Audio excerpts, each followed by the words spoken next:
Whether you keep them in your home or love to see them in theirs, these are the creatures that bring us all together. Reptiles. We're going to be delving into the experiences of reptile lovers from around the block and around the world. This is the Reptile Talk Podcast.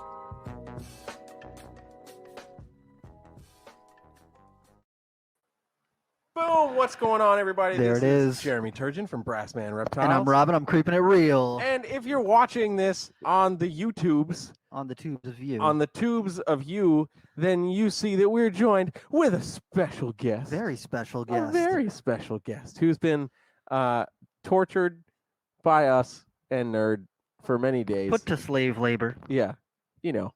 No, we're stoked because We're super Lucas pumped. Masso, a.k.a. Cobrakeeper Jr. Jr. He's is in the house. So pumped, man. How's it going? Doing good. Right into the mic. Right in there. I am doing good today. Boom. Hey. I'm super pumped to I have worked you on. a lot today, but I'm doing good.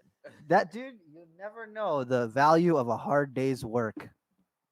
Off your cell phone. I hey, wasn't on my cell phone a lot today. hey. So It's true. That's important. very important. It's tough, man. Sometimes I get drawn into conversations. I wake up every morning, I got like 25 messages, and I'm like, I guess it's time to start the day. So, Lucas, you are in a family of reptile keepers, and you've just hatched out your first clutch of snakes. Is that right? Basically, yeah. Yeah. So, a lot of if you're listening right now, he hatched out basically the easiest snakes to breed on the planet. And I'm just kidding. So why don't you tell us a little bit, tell the people a little bit more about what you hatched out and the process that went into what you just hatched out? Because I think it's really special. Especially, wait, how old are you? 16. You're 16 years old right now. Okay, now describe to the people what you just did. I hatched out green tree pythons. Yeah. And that is freaking difficult. It is that is a challenging species to reproduce in captivity. Yep. It is. So you've been working with green trees, and that's kind of your specialty is arboreals and green trees and emeralds and stuff like that, right? Yeah. So I got my first emerald 2018. boom. And it just kept on going. Hell yeah. So which you like more? You like emeralds better or green trees better? Emeralds. All day. No way. Take that, green tree people. I'm just saying. I'm just kidding. I like green And all I'm trees too. saying is, what did he breed first? Ah. You're right about that. Oh, man. So, like Rob said, you kind of come from a family of reptile keepers. So, what was it kind of like growing up in the industry? Like we've seen pictures of you at 3 or 4 years old with ball pythons, like fresh cut eggs. Yeah. So what was that kind of like? It was very fun. To be honest, I wasn't really into it at the time. I started getting into it in 2018, by myself. But I would just help my dad a lot because he was heavily into the ball pythons. So growing up was very fun. Bunch of cool animals. All the kids at my school knew me as the snake kid. It was pretty awesome. Heck yeah. Was there a species that you enjoyed working with more, or was it basically all ball pythons that you were It was all ball pythons. Yeah. I believe I had a pair of Nelsons, but that was mainly my dad taking care of them. I would just help out my dad with the ball pythons a lot. And that's when he realized that he liked Sinaloans better. The best. Yeah. The best, The if you will. absolute best. Yeah. We're just joking with them a little bit. Lucas has learned what it's like to be harassed by older brothers. Oh boy. While he's been up here. We're putting him through the ringer, but hey, every single day. I'm just gonna say, the things that you can learn through working at a facility like this, I thought you were gonna say through harassment from others. Yeah, it's gonna make you a better handler, is all I'm saying. Yeah. Yeah, dodging Dan punches is a great way to become Yeah. a great ball python breeder. Well, I'm not saying about breeding things, but holding things. He held a big melanota. What was that yesterday? And I saw today you're holding Crowley, the big albino melanota. Crowley's so awesome. It's crazy. It's crazy, right, dude? What's your favorite part about him? Because like his eyes, like it's a pretty snake. He's all white. He's got the yellow triangles. Crowley's an albino, a teenage albino mangrove snake, Boiga melanota, that we got at Nerd. And there's a lot of cool things about him. Like when you hold him up to the light, you can literally see his heart pumping in the middle of his body. I was holding him, talking to Jake, mm-hmm. and I see blue lines. I'm like, what the hell is that? Oh my God, that's his fucking veins. Mm-hmm. I'm like, dude. You can see him just pumping right through. And if you hold him up to the light, you can see his heart pumping. It's crazy. Yeah. That was like the first thing we all did when we first got it. Kevin was like, hold him up to the light and look. And we're like, what? Oh my God.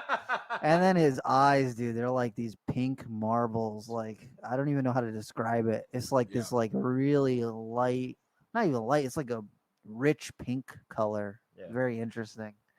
I love that snake. He's so cool. Absolutely. Sorry. I'm looking at the YouTube video, looking at how horrible this is. You're fine. To the side, and I have to. That's right. I have to be a Rob. Project and talk loudly into the microphone. Yeah. So you guys can hear me. There we go. We'll see how the audio comes out on this. I'm glad I boosted in post. Hey. Oh man. So going back to your green trees a little bit, what was the most challenging part of the breeding process for you? Patience. Yeah. I can feel that. I haven't really told anyone this, but I actually paired them up in like April of 2020. And I was just very impatient. And like 4 days after, I was like, dude, I'm done. You're like, that's it. They didn't. I don't got eggs yet. That's it. I don't care anymore. He's like 4 days and no babies. What is this? Oh man, yeah. Breeding reptiles in general is a massive test of patience. But when you get to something like green trees and emerald tree boas, stuff like that, just the wait for them to mature alone is a wait. Oh. Yeah. So yeah, I totally understand that. I mean, even this year, I was like continuously getting anxious as I see ovulations. I'm like, okay, time for this countdown to begin. I'll say this year I was more patient than I was last year. Last year I was very anxious, just like sitting down, but waiting. Okay, when are you gonna lay eggs? When are you gonna lay eggs? And then this year I was like basing everything off of last year, and my females went like really long last year between their pre-lay shed and when they actually laid their eggs. So I was like, oh, I still got like another 2 weeks, and then one of my females laid eggs 3 days ago, and I was like, whoa, that's like half the amount of time as last year, because last year I think my female went like 42 days or something between when she had her shed and when she laid her eggs, and this year it was like 20 something days, and I was like, holy crap. Wait, you mean it wasn't exactly 30 days? It was not exactly 30 days, believe it or not. Believe it or not. You know that means that they probably reabsorbed, right? Yeah, it's gotta be. Oh. I'm just saying, it's nice. It's nice to know how things work. Yeah. And then I got another female who, like, I wasn't sure she was gonna go. I didn't see an ovulation from her, but she started acting. Reabsorbed. And then she, after she just had her shed, she just started coiling tight like she's got eggs. And I'm like, okay. And then I'm feeling her. I'm like, okay, you got eggs. So we'll see. And this is a repeat pairing. So the eggs that I just got were from one of the girls who went last year, bred to a different male. And then the girl who's yet to lay her eggs is marble to marble. And that pairing is the one I did last year. And we got some awesome babies out of that. So I'm hoping that we'll get more good eggs this year, because it was her first year reproducing last year. She had 16 eggs, 3 went bad. And it was a split clutch between me and Dan Magano. So if you check out Dan Magano Reptiles on YouTube, you can see some of his babies that he's got back from that, because I think he kept everything from that clutch. I think so, yeah. And that was a fucking awesome clutch. And I kept back pretty much everything from that clutch. I let go 2 animals. One of them went to Jason Chapman up in Maine. Basically some of those animals came through him. So I always hook him up. So me and him go back and forth. So I sent him one of my babies. It was going to be a holdback that's got like a reverse stripe. And then I sold one baby that I'm kind of regretting selling. It had like a full stripe, almost a full stripe. And it was like this crazy nice marble. And I put it up for like a whole back price. Like, I don't really want to sell it. And someone hit me up an hour after I posted and were like, I'll take it. And they bought it. And so Peter has got that one. And I'm like, oof, man, that thing's so nice. Yep. I'm kind of bummed I sold it, but I'm glad they went to him. In a couple of years' time, be like, hey, you still got that. You still snake. got that. He's got some really nice snakes, so he's gonna make cool stuff with it. But That's cool. I'm like, hey. Remember me. I was talking about last year. I didn't really want to hold anything back. But Lucas, are you gonna plan on selling all your baby green tree pythons? Or are you gonna hold some back? Holding them for a year. Yep. I have 4 holdbacks already. You already picked out 4 that you're like, okay, no matter what, these ones are staying. And then the rest of you are just gonna take it as you. Yeah. So I have 2 that are like actual holdbacks, and then I have 2 that have like these sort of kink deformities on them. They were born out the egg like that, so I'm gonna keep them. Hopefully they do well. Or be selling them as like a pet to like a good friend of mine or something. Yeah. But as of now, 4 holdbacks. That's out of 10. That's a very. It's better than what I did. I was gonna say, I'm trying to think how to word that. Like, you're doing better than Rob. Yeah. Rob tells me for the entire breeding season last year, I'm only gonna hold back like maybe 1 or 2 from each clutch, and we'll kind of take it from there. And as soon as you say that, for like, we'll take it from there, you're opening yourself up to the bullshit. Yeah. And how many babies you still have from last year, Rob? I kept most of them. I sold way less than I kept. He sold the number he wanted to originally hold. That's back. pretty much what I did. Yeah. I sold like I think 3 babies from the garble clutch, and then like 5 babies from the skunk, the spooky clutch. And then I didn't sell anything for the marble clutch beside that one holdback one. So I literally sold. I only got rid of 10 snakes or something. Like, I don't know. Out of 50, out of how many? Out of 50 that I produced. Yeah. Oh boy. And then the carpet pythons too. I forgot about that. I held back 4 carpet pythons out of the clutch that I produced too. But I don't think any of my carpets are going to go this year. I was not focused on breeding them at all. I literally was just like, I really just want to focus on a couple of these Borneos, and I really wanted to try to do scrubs, and so. We'll see. Yeah. We'll see. So, if ever you're feeling bad about how many animals you're holding back, just remember Rob. Oh,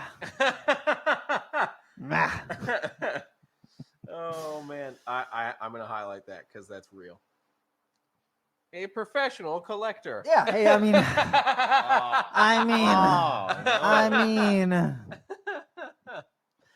I can always let him go down the road if I need to. Yeah, but see that, like, if I need to, there's like 6 E's. Yeah, if I need to. I need to. Yeah, if you need to. I'm pretty excited. I get it. So, so Lucas, so you bred green tree. So the green trees were the only thing you bred this past season. Yep. Are you planning on breeding anything this coming season? Are you going to try the green trees again, or what are you thinking? I'm gonna let the female go off for a year. I'll breed her again like 2023. Okay. Hopefully, if I can get my hog noses up to size, I'll have them ready for next year. Pair of ball pythons this year, if I can get them up to size. Right. Yeah. That should be it. All right. Cool. I dig it. I like the diversity aspect. So I always tell Lucas, because he's got a pretty diverse collection. If you don't already follow him, you should follow him on Instagram at Cobrakeeperjr. But he's got a pretty diverse collection between the green trees and the emeralds. He's got hog noses, a bunch of different colubrid species, some ball pythons, because everybody has ball pythons for the most part. 4 of them, especially for now, just 4. Yeah. I think he said something about getting more. So he's like, I need to trade out the emeralds for ball python.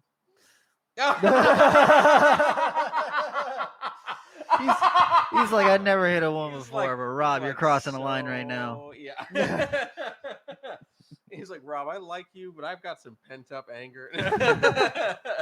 I can't hit Dan because Dan hits harder back, but it looks like he could take it. So, Lucas, I wanted to ask you this because I am not a young person anymore. Stop. Okay, here's the deal. I am not where I was 10 years ago. I'll say that. Well, fuck me either. At 22 years old. Yeah. Okay. So I was 18. Yeah. So how do you think, what direction do you think that the hobby is headed in right now with the people who are coming up right now, the next gen? Because I got my opinions about how I think it's going right now, but I'm not plugged in as much as a lot of other people are when it comes to like the younger people who are coming into it. Like when I see people who are under the age of 18 online, unless they're doing something really crazy that like immediately grabs my interest, I usually don't follow it. I'm just like, I want to see where they go, because there's a lot of people who get in and then get out, or keep snakes for a year and then I just want to have one, and there's nothing wrong with that.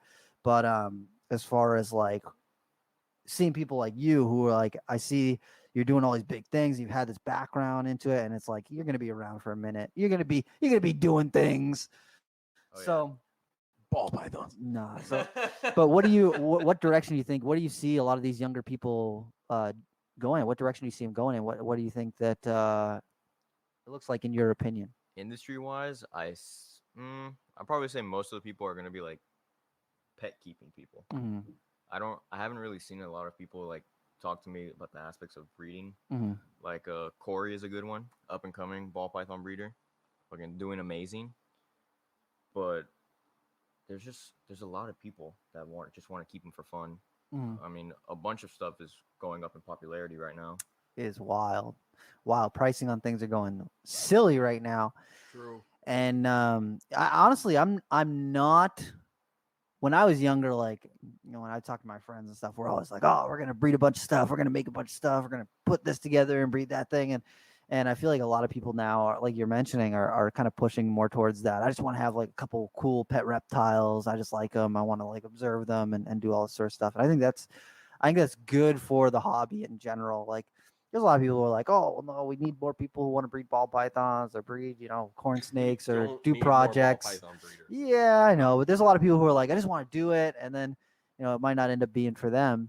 Yeah. But when we look at the way that more people now are just getting into it to kind of just enjoy the animals themselves, I think I appreciate that a lot, because it just grows the industry. Yeah, I think that really does grow the industry, and it allows the people who do have a push for it, like if we want to, people like us who like want to produce some things, it's not oversaturating the market. It's not, at a certain point you reach this the saturation point where people are breeding ball pythons. They're like, I can't even sell my ball pythons because there's so many people who've got ball pythons.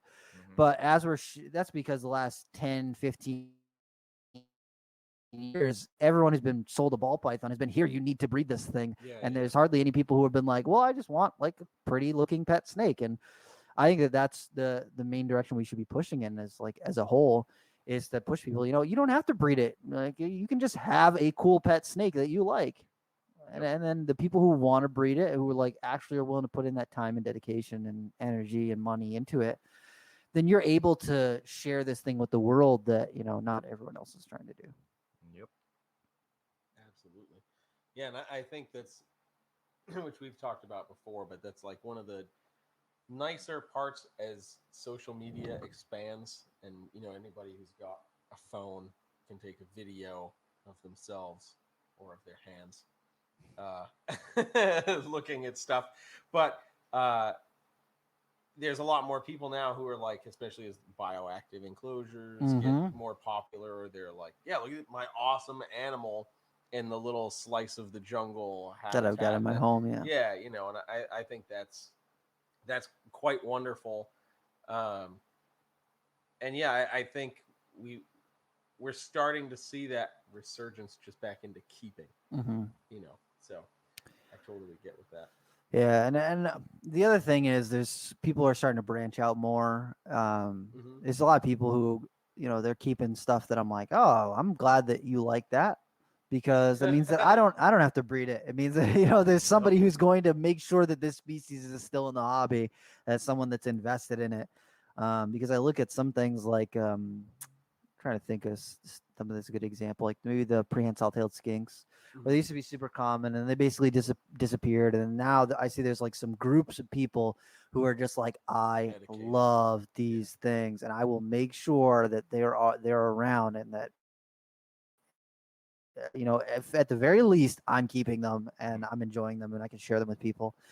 I think that's huge. What I really want to see, and like I don't know if this is something that could realistically happen in the United States because it's just the way that our society is, but I would love to see reptile shows as opposed to reptile expos like they do in Indonesia, where they have like a best in show where they grade the animals on like their body weight. Yeah, exactly. Like AKC, like a cat or a dog show where people can bring in, don't let everyone hold everything, but people can come and see like really nice. All the people who keep green trees in the area bring in their nicest green tree pythons and just put them on display for a day where people can take a look at them and see them. And then, you got best in show and you can have graded lines and all this different stuff. I would love to see something like that where it's not just based on, I need to make a sale, I need to sell this so I can buy this and do that. Is people proud to have the animal? Yeah, just to appreciate it. And then it gives the opportunity for people who are newer to maybe see something they haven't seen before, or see something unique, like people bringing in their high-end panther chameleons, or their crazy lychees, or whatever it is. Have sections, a gecko section, a large constrictors, a ball pythons, a chameleon, bearded dragon, that sort of thing. I would love to see. I would personally plan a trip around going to a show like that just to see the things that people bring. I think that would be really cool. You better take me. Oh yeah, hell yeah, hell yeah. Pick me. I saw Bob Vu was posting something that he was like, we should have a reptile conference, like kind of like a carpet fest, where we all just go someplace and all hang out with a bunch of reptile people. And he's like, we should do it in Jamaica. And I was like, I don't know if I'm gonna go to Jamaica. yeah, not necessarily the best place for gay guys. But, yeah. Kind of like murder us, but yeah. Hey man, you want to host it in Florida? You want to do it in Tampa? Let's do it. Yeah, can we Miami, let's do it. Yeah, a little somewhere nicer to my people. Do Miami Zoo. Everybody hangs out at the zoo for the day, looks at all the exhibits and stuff, and then maybe do some Everglades field herping at night, man. I think that would be mint. Imagine like 70 reptile people all together doing that, just hitting up the zoo. That zoo is huge, so it wouldn't even be overwhelmed. I'm thinking in my brain, I'm like, that would be obnoxious once we left the zoo, because everybody would be able to do their own shit at the zoo, and then whatever, and then you meet, and then it's at that point. It gets really crazy. Not everybody can go on the field herping. That would be like 50 cars. Dude, could you imagine road cruising is more like 40 cars all in a line? The COVID graduation parties where it's just like everyone's you just driving drive down and stare and then you keep it going. That's road cruising. The first person who finds it, first person who finds it has to hold it up off the ground. Everybody else drives by. And then the next person in line gets to be the next person to find something. Yeah. We can make it work. Hey, man. I'm just saying. I wish I was like this much more tied into Florida reptile keepers, because I would be like, let's fucking do this. Yes, absolutely. I think that'd be hilarious. That'd be so fun. Yeah. Lucas, have you done any field herping? Mm-hmm. Oh yeah, let's talk about it, because I love field herping. Wait. So... Yeah, field herping. I know we need to talk about more about field herping, but we need to talk about field herping afterwards. Yes. I talked to Mike and Okay. Yeah, do some field herping. So in Georgia, few copperheads. I love copperheads. I have a black rat living underneath my house. Yeah. Few Eastern Kings too. I'm really surprised. Yeah.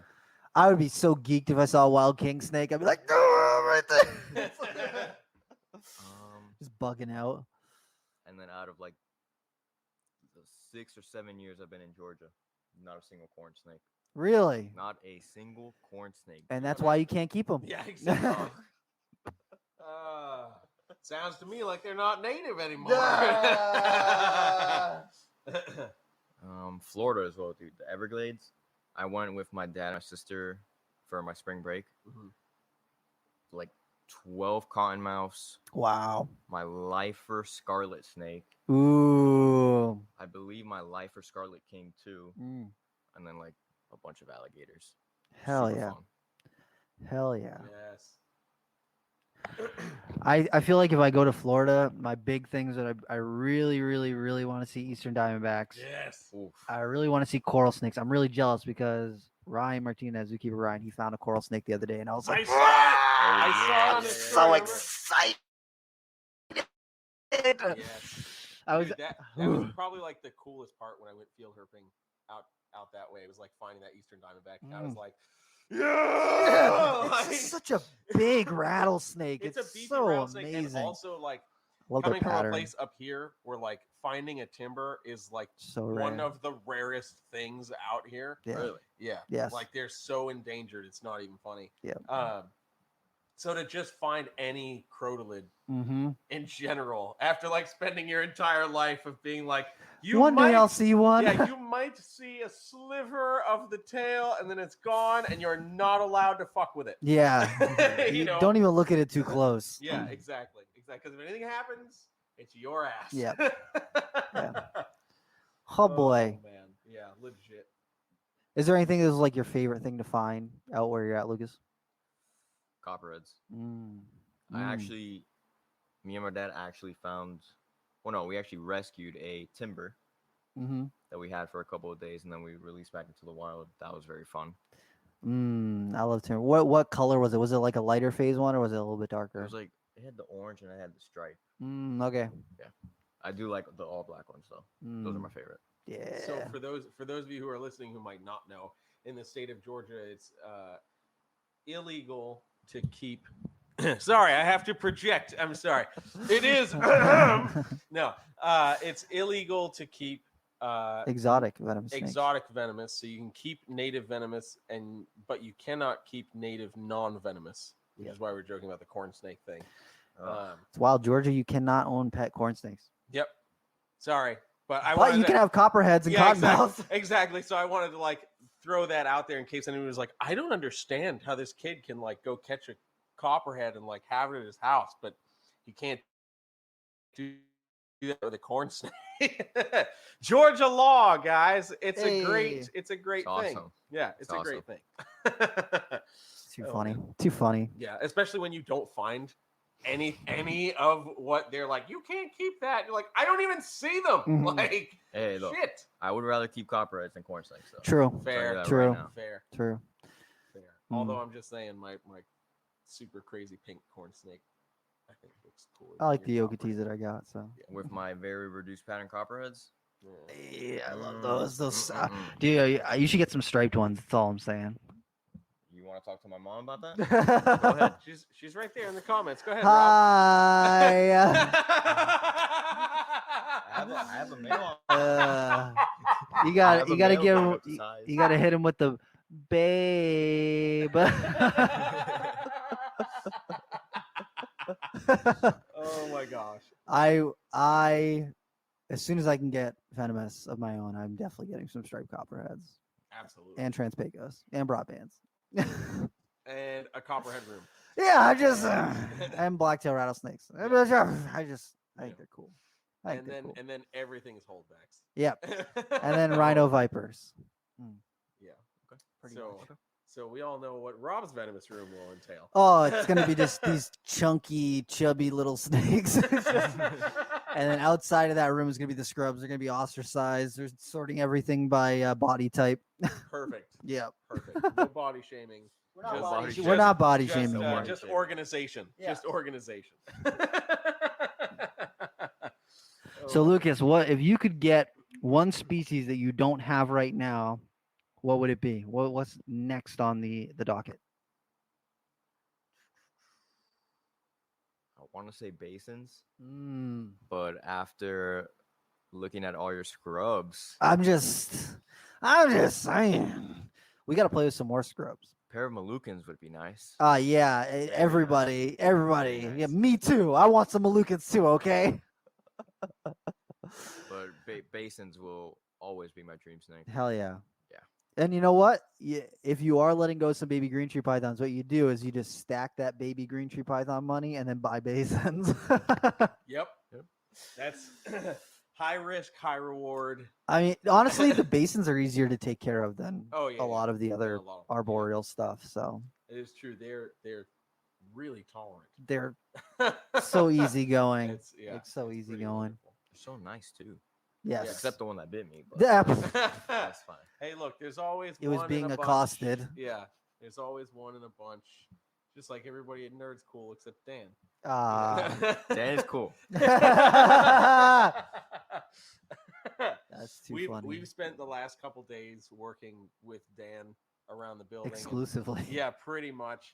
And if you guys follow Nerd, you still have no clue who Dan is because Dan's never in any videos. I've posted on the Instagram once or twice. Yeah, he's very much like behind the scenes, but he's the absolute jokester. Yes. In the bit, like the absolute.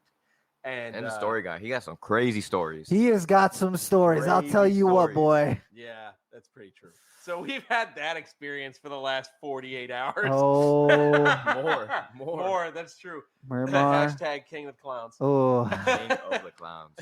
Miramar, I'm sorry. Lucas is coming back a different child. Yeah. Oof. Spending an afternoon with Dan will age you like at least a year. That's true. He's an adult already. Yeah. He's like, I got hair on my chest now. I don't know where it came from. Oh no. Something to do with Dan. Oh my gosh. King of Clowns. That's right. King of Clowns. He put Rogaine. He was just texting me pictures of clowns that he just good because he's like, I'm hatching out a bunch of clowns, and I was like, I need one more clown girl, like either a girl clown or a combo clown. And he's like, well, I hatched out a ton of clowns, so I'm gonna have some. And I was like, okay, just set one aside. I'll start paying. Yep. Yeah, he does have a shit ton of clowns. And he's like, you want like a 6 gene? And I was like, no. I want to be able to sell them. I want stuff that's under $500. Exactly. Oh, this is a great comment. I have to highlight this. Does Kev still start wigging out at the sound of Dan's keys? Instantly. He feels it in the air before you hear it. Like, I don't even hear it. And Kevin's like, ugh, and I'm like, oh, Dan's got to be coming up here someplace. Yeah. I was in the office today, and I'm just chilling with Jake. We're talking, and I hear his truck. I'm like, oh god. No, here it comes. Like, here he comes. And then you hear the stairs going. You hear the. It's like, oh no. Usually, if Kevin's in the room and that happens, he runs. Oh, he leaves runs right away. Yeah. Yeah. So yeah, he still freaks out about that. And if you're ever in the building and Kevin's like around and you want him to not be around, just jingle some keys really loudly and he runs away. Dude, these are my backup set of keys, and they're kind of like they're loud, kind of like Dan's keys. So when I put them on my waist when I'm walking around, they jingle a lot. Yeah. And I've seen Kevin like look out of the room like he's in room 5. He sticks his head out of the room. He's like looking around to see if Dan's there, and I grab my keys. I'm like, oh, my bad, man, my bad. That's me. It's just me. It's not Dan.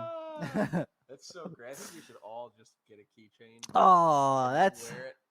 Whew. I'm just saying. Let's just corner Kevin in a room full of ball pythons and just start wiggling keys. No. You can do that. He knows jujitsu. He'll choke you out with the ponytail. Yeah. Dude. Oh. Okay, I have to tell this story only because it's great. When we were talking about the field herping. Yes. Yesterday. So Kevin's like, let me check the weather. Yeah. So I know what's going on. And his phone wouldn't load. So I grabbed his ponytail and wiggled it in front of the phone screen. And boom, it unlocked. It unlocked immediately. Yeah. Yeah. So I was like, the power of the ponytail. It is the power of the ponytail. Revealed. Got some crazy powers. Has some crazy powers. It does have some crazy powers. That's for sure. My goodness. Oh man. Okay. There's a lot of nerd stories we can talk about. We're here talking to Lucas. Well, some of these stories could involve Lucas. Most of them. So I want to bring this up because I saw that your mom brought it up in the comments a second ago, and I think it's an interesting topic, especially since I think the three of us have had slightly different iterations of it, and that's the impact, we're all those crazy kids. You still are a crazy kid, but we're all those crazy kids who are like, I want to have snakes or reptiles in the house, and because I like them. And we've all had like I don't want to say the three extremes, but three slightly different iterations of supportive parents. Yes. So we're like, Rob's mom was already keeping tarantulas and stuff before he was born, but his dad was like, no snakes in the house. My folks were cool with me keeping lizards and amphibians and everything. And then it took me years of never leaving them alone, before I could get a snake. And you were like 4 years old. Look at my ball pythons. Look, I hatched out some ball python. Yeah. So what is that like? Because I know that there's quite a few people, especially younger people, who are like, I want to start keeping snakes, or like, I like snakes and maybe I want to keep one. And parents are like, no, like absolutely not. So what was that like, not having to deal with that? Essentially being literally born into. Or was your dad like, I'm disappointed, I thought you would be into cooler things?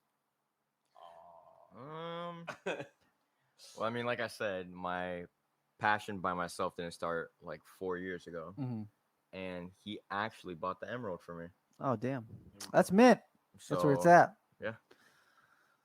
And like I said, it was very fun having two supportive parents that worked their ass off to make me have the ability to do what I love doing. And I have a few people that message me saying, oh, you're so lucky. How do I get my parents to let me have the ability to like do my passion and fulfill my dreams? I'm like, it takes time. It does. Like, they probably see most of it as like evil, like snakes are bad and all that stuff. But just a couple YouTube videos, a couple nerd videos, it should work out.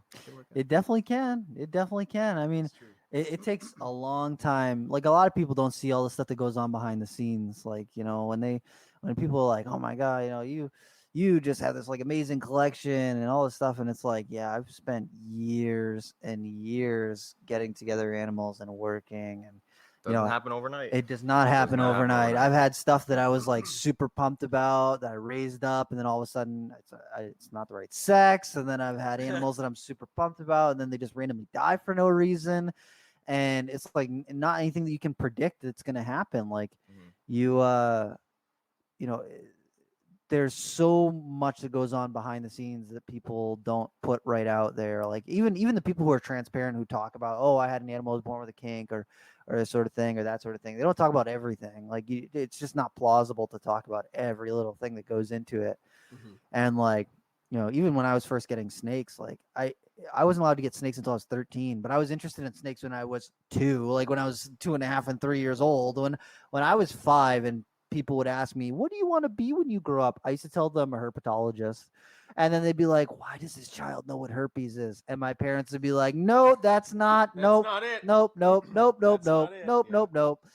And then the 5-year-old would be like, no. I know that you think that it's something different, but I want to do things with reptiles. Like, I want to keep reptiles. And they're like, you should just learn what herpes is. Yeah, they should. You should call it something else. Yeah. You should not say herpetology. And from the time that I was 5 years old until the time that I was 13, I love snakes. I would go out and catch snakes almost every day during the summertime. And I literally have got journals. Like in elementary school, they used to have you write journals just so you practice writing. And all of my journals were like during the beginning of the year, like September, August-y time. Oh, I found a snake out in my yard today. I found a salamander. I found 3 salamanders. I fed my pet tarantula. And then as soon as it got to like October, I was like, I'm depressed. There's no snakes outside. I'm sad. It's very cold. It's unpleasant. And then once like March, April started to come back around, I'm like, oh, the salamanders are back out. And I was into all that stuff even when I was younger, but I wasn't allowed to keep snakes until I turned 13, until I started high school. So like people were like, oh my God, you keeping snakes for such a long time. And I was like, yeah, there was a lot of time where I wasn't even allowed to keep snakes. Yeah. So I don't take it for granted that like I am in this very like lucky position, and I've worked really hard to get to this spot. But a lot of people just think that it happens overnight, and it really doesn't. It really, really doesn't. Yeah. Yeah, I've told people plenty of times, like, it took me 6 years of like pestering my parents before I could finally get a snake. They were cool. Lizards, amphibians, whatever. Yep, same thing. Cool, Yeah. fine, no big deal whatsoever. But it came to a snake, it didn't matter. But I was also the kid that aimed high because that's what I do. So You're like, I want a king cobra. No. It was like first pet snake. I wanted it to be a berm, and I didn't know any better, Rob. I didn't know any better. No one did back then. Yeah, I know. So I wanted it to be a berm, but I knew how big they got. Your parents. My parents did not. So I told them it only got to a certain size. Oh my god. And then my mom did her own research and was like, "Listen here, you little fucker." Did I ever tell you about the story of when I got my second snakes? Like, so I got my first snake, and then like 8 months later, I convinced my dad to let me get another pair of snakes. And I've been eyeballing these Solomon Island ground boas at Regal Reptiles. So my dad's afraid of snakes, but he was like, I'd been saving up money, and they were like pretty expensive. So I had bought some viper boas from them. They weren't eating. So I called the guys who run the shop, and I was like, hey, look, I've tried everything. I've tried, birds, lizards, everything to get these things to eat. I keep all my parameters really good. I've been saving up. I really want to trade them in because I initially wanted the Solomon Island ground boas. I just couldn't afford them at the time. And so they're like, cool, that's fine. Bring in the viper boas. You can trade them towards the Solomon Island ground boas. And so I all this information to my dad. I was like, look, they're small. They're a dwarf boa species. They only get 3 feet long, blah, blah, blah, all this stuff. So he's like, you know what? You saved up your money. Let's do it. So we drive down to Rhode Island. That day was like this cold, rainy day. So I go inside. I bring him the viper boas, and I show him, like, look, I've had them for 2 months. They're starting to lose a little bit of weight, but they're still healthy and everything. So they're looking at them. Okay, cool. Let's go to the back to grab the Solomon Island ground boa. So we go into their back room. They had this like big warehouse where they had all the snakes and stuff, and monitors and alligators and all that sort of stuff. And so we go into the back room, and as we're going back there to grab these Solomon Island ground boas, one of the employees is just getting back from a birthday program, and he had pulled out a big Burmese python, like probably a 14-foot Burmese python, like a legit solid 14-foot Burmese python. And he's taking it from the bag or the bin that he had it in and putting it back into his enclosure. But this is like kind of back behind the scenes. So the employee goes in, the employee that was with me goes into the back room. I follow him into the back room, and I turn to my dad. I'm like, Dad, don't come in here. You don't want to see this. And my dad's like afraid of snakes. And so my dad's like, what? And he sticks his head in the door, and he's like, oh, hell no. And he like runs back out to the front of the store. And so I grab the ground boas, like we put them in a bag, and I come back up to the front, and I'm paying the guys, the difference in the price and everything. And the guy goes to my dad, and he goes, it's only like 6 months before these ones are going to be that big. And I was like, shut up. You say that. He's not going to let me take these. Don't lie to him like that. That's not funny. I was so scared, man. Rob fought every one of those employees. I was real tempted. Because I was like, dude, you want to make this sale or not? Yeah. Oh, ooh. Imagine they did get that big, though. No, I don't want to imagine that. Have you been bit by one yet? No. It is unpleasant. They've got some teeth on them. Buy a pair. I love them. They've been one of my favorite. They're probably one of my favorite boas out there. I just love Solomon Island ground boas. Any of the Kendo stuff is amazing. And that was my second and third snake because I bought a pair of them, and I had them for like 7 or 8 years. The 2 that I got from Regal were adults when they got them. They had them at their store for 5 years before I got them, and I had them for another 7 years after that. That's so crazy. they're probably like 30 years old boas. Yeah. Sheesh. Yeah. You can keep them alive. Yeah. Hey, man. Hey. That was my second snakes. I went from a ball python to Solomon Island ground boas. Aiming high. Ball python. I thought they were cool. I thought they were cool as hell, man. No, they definitely. I was enamored. They absolutely were. Cool. Dude, I remember when I was working at my local pet shop when I was a kid, and like we got a Solomon Island ground boa, and then somebody just like brought in. I was like, "What is that? Why does its head look like a viper?" Yeah, I was like, "I really like this snake." You know what? What else is funny? When I got that, the kid who worked at the store was like, "They're not venomous, but they look venomous, so you can like scare people, so you can like let it bite you and go, oh my god, a viper bit me," and people look at the head and they'll be like, oh my god, a viper bit him. And I was like, why would you do that? Why would you do that? This is like late 90s, early 2000s, so This It was is a different early, time. Yeah, it's a different It time. was a very Hold on. different Early time. 2000s. That still happens today. I know it does still happen today, but that's back then you didn't get the shit for it Yeah. that you do now. yeah. Yeah, how about a little kid at a reptile show saying that crested geckos are venomous No, in no. front of a bunch of parents? So when they see the little kids holding it, they're like, Ah! then you have the vendor going, look, It does Look, not. No, Yeah, it's fine. It's fine. Literally has gecko bite them anywhere and everywhere. I think it's fine. I think it's funny when people do a tour and the first room that they go into is like the big snake room. So we take out a reticulated python. And after I've had it out for 5 minutes, there's almost always someone who's like, "So is this venomous?" And I'm like, "You think that I would let you just sit on the floor with a giant venomous snake?" Yes. I don't know. I don't know. Yes. I don't know, man. Rob likes to play jokes. People are not like that. I do like jokes, but I don't like that one.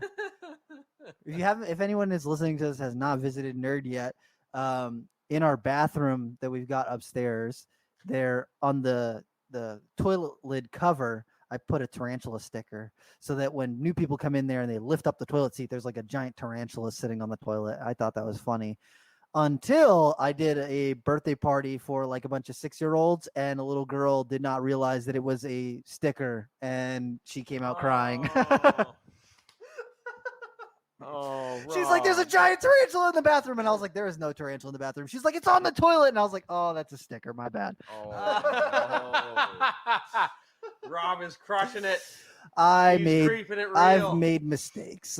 He is creeping it real, guys, for many years. Yeah, I like practical jokes. Oh my gosh.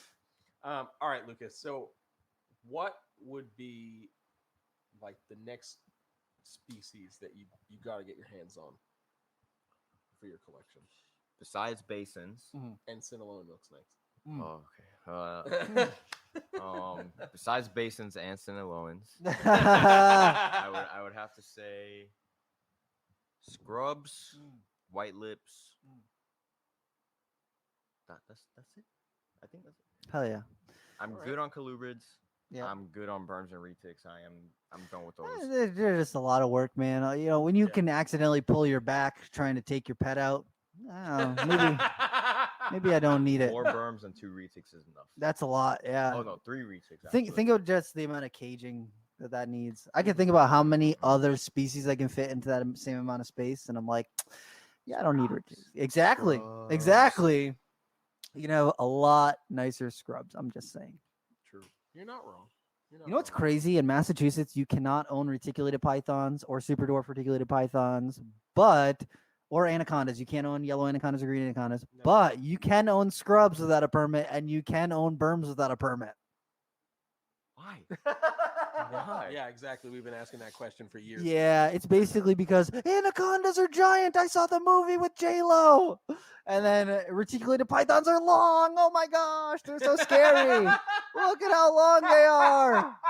I've never heard anybody say it that way. That's exactly. Reticulated pythons, they're long. Oh, it's long. No! It's the world record longest snake.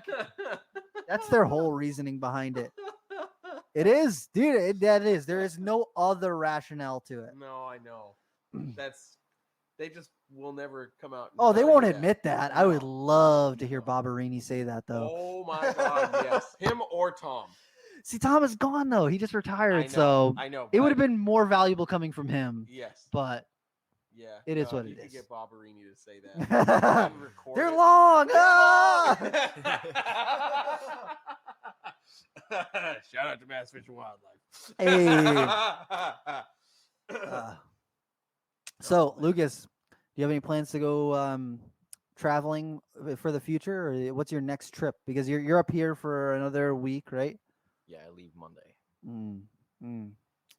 So Man. I have August Daytona. Hell yeah! I'm gonna be wearing a monokini on the beach. A what? Nothing. Don't look it up. Okay. Don't do it. Don't do it. But October I blame 10th. your mother. Yep. A banana hammock is a banana hammock. October Tinley, and then I believe my mom said 2023 New Zealand. Damn, you trying to pet a tuatara? Is that what you're trying to tell me right now? Either that or that the gecko. Oh, what's Nautinus that? geckos. Nautinus. Nautinus Yeah. gray eye. That's probably. I love those geckos, man. They are so cool. I know somebody locally who has some. Locally, as in a couple hours from here. Oh yeah, it's money. Oh, it's money. I do want to visit all the tropical places like Costa Rica, Suriname. Dude, I was talking to some people that said they want to do a herper trip to Costa Rica, like a we book out the resort and have all of us go to Costa Rica, and I could see us getting into some trouble doing that. Just no scally. Just the people that I know who would want to go. Yeah, just no scally. Mm. It'll be okay. Just no scally. Mm. Oh, Nelly. I think it'd be great. I mean, what could go wrong? What could go wrong is like go. the Look at that, famous Rob. last words. Going to Borneo. I am here for it. Yeah. Here's the deal. I encourage everyone to go field herping, and I would like people to go to Borneo. I don't know if going to Borneo with me is the best idea. No, Hey, it is. do you listen? Jeremy doesn't listen to podcasts that much, but I've been listening to the Herpiculture podcast recently, and Snakes and Stogies and those guys, and they just got back from field herping Texas, and I think it was Justin who was like, "Man, I don't know if I'm cut out for field herping." He's like, "Those guys went hard, and all that they did the whole time is field herping." He's like, "I thought we were gonna do some road cruising and like maybe look around a little bit," and it's like, "Nah, Rob Stone is hardcore, man, and when he's out there, he's like got every hour planned." And that's exactly how I am. Like when I went to Arizona, I was just like, every moment I want to be doing something that's related to reptiles, looking for reptiles. So for people who are like casually like, "Oh, I'd like to go field herping someplace," I'm not fun to go with. It's like me. I feel like me and Rob Stone would get along really well because we'd just be like, go, go, go, go, go. We'll sleep for 2 hours and then let's do this. Well, we got a small experience of that when we went down to Florida for Carpet Fest. When Donnie and I were like, we need to take a nap, and I was like, I'm gonna go. I need to find a trail. Yeah, I literally went out and was like, "Hey, you guys are gonna go rest. I'm gonna go find a trail to hike for the next 2 hours." Yeah, and it wasn't even good weather or anything. It was not like hot outside. I was just like, I'm just gonna go look for stuff. Rob came back and was like, "I found a cat." Yep, I saw a wild feral cat. Cool, awesome. Not another thing. Literally, I didn't see anything else. Just that, but I would love to go field herping with people, but I feel like a lot of people would not like to go field herping with me. Why? Because I'm go. If you were when we went to Utah, we did 8 miles a day, roughly 8 miles a day, walking, not including all the not including any of the road cruising that we did. So we did 8 miles of hiking every day, and then road cruised through the night. So it was like hardcore. Like it's a lot. It's just a lot for people who are not used to doing that sort of stuff. It's a lot. Like 8 miles is a lot, and a lot of the terrain is up and down in elevation and all that sort of stuff. And it can be very tiring. I'll tell you what, when I got back, I was very tired. But while I was out there, I was like, I spent all this money. I need to do this trip. We're gonna do this. Every night I'm like, maybe we should do like 2 more laps. And we're like all followed. We're like, we should go to sleep. No, 2 more. We can do 2 more laps, I swear. It's just somebody out there pushing Rob around on a Rubbermaid cart. I would just get on my longboard and just longboard back and forth. There you go. It's so flat. That sound, Rob's out. Off into the distance, off into the sunset. Yeah. I am now envisioning somebody pushing Rob on a Rubbermaid cart into the sunset. Great. All the rattlesnakes in the world. Oh, yes, I'm so You'd be about okay it. with that. Yeah. you'd be okay with that. It's funny because after the 4th Great Basin rattlesnake that we found, they were like, we shouldn't even stop for these. And I was like, don't you dare. We need to stop for all of them. Everyone. That really is like the downfall of being a New Englander going to any other part of the country where grotolids are very common. Yeah. Like, no, this is so amazing. It's amazing. I need to see every one of them. I know. And they didn't even look all that different. I was just like, I just want to see them all. I just want to look at them and just, wow, you are a tiny venomous snake. I'm here for this. I'm just saying. ET scene. Which scene? I think the one where he's going no, no. I think the one where he's flying. Oh, on the bike across. Yes. the moon. I'm here for that. I'm here for that. I will sit in whoever's carriage. I will wrap a blanket around my head. I'll make myself a Oh, little here's burrito. rattlesnake Yeah. fucking- Here. It's like, look, a bird, a plane. No, it's Rob. Oh, it's Rob. Womp, womp, womp. Oh, if everybody who is listening / watching is not right now imagining Rob in some sort of carriage. Yes, on the front of a bicycle, wrapped up in a little white blanket, with just my face sticking out. It's so And cute. one finger. Yeah. One finger. You see me? Ah. Yeah. I'm just saying, I'd put up the money to make that happen. Hey, man. I know some guys. I'm a cheap date. That's all I'm saying. Oh, Too yeah. good. Oh man. All right. So, Lucas, Yes. we have a very important question for you. Send the Which loans. you already know. Oh, okay. That's All right. that's got you excited in the hobby right now. Yeah. All right. So, the closing question that we ask everyone is whether it be something in your collection, something you've seen in someone else's collection, something that you've seen online, just browsing online right now. What is something in the realm of reptiles, underneath the greater umbrella of reptiles, that has got you excited for reptiles right now, besides your baby green tree pythons? It can be your baby green tree pythons if you want. I'm gonna go bigger or home. Indian Garios. Yeah. Indian Garios, dude, are fucking badass. Hell yeah. Dude, I would love to go visit Rom Whitaker and see the Gharial stuff that they're doing over Yes. there, and then the King Cobra stuff. That'd be Field so trip. cool. I've not seen a Gharial in person, so I feel like that's one of those things where I'll get emotional. I'll just be like, it's so beautiful. It's like, just leave Rob over there. Just let him. Yeah. Go Let to him St. just stare. Augustine. Yes. That was the Honestly, I fir- that have was the been. First time I saw them, it was so Mhm. cool, dude. Yeah. I heard they're massive, like just huge. Huge. Yeah, dude. And there was one of the places that I follow had found some loose teeth in the bottom of the Gharial exhibit, and I was like, okay, how much do I have to pay you to get one of those Gharial teeth? I will literally spend $100 on a Gharial tooth, and they shed them all the time, like it's just like a shark. They just regrow them back, so it's not like I don't want you to harvest them from them.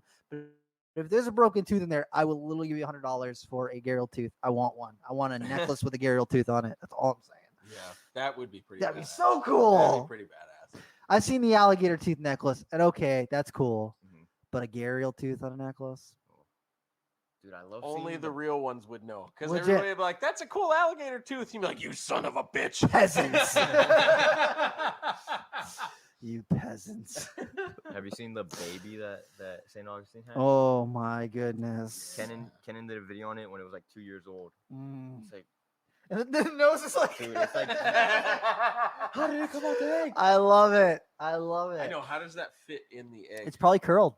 I know. Just Mm-hmm. yeah. Oh, Then it no. comes out. It's like on the dwarf caiman when they hatch out, all the ridges along their tail are folded down, and then they pop up over the first like week or two. Yeah. It's Hmm. pretty cool. Damn, that is pretty sweet, dude. All right, Lucas. So if people want to find out more about you and the things that you're doing, where are they going to go?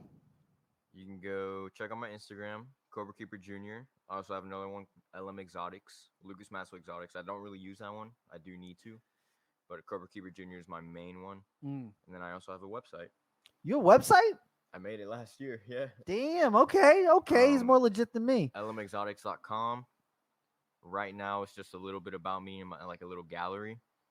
But soon, hopefully next year, hog noses. Hell yeah. Man. And you got to post progression pictures of your babies as they go through their ontogenetic color change. Yes. Hell yeah. Absolutely. All right, man. Yeah. Thank you for coming on. We appreciate having you on here. Thank you. buddy. Hell yeah. Boom. Hey. Hey.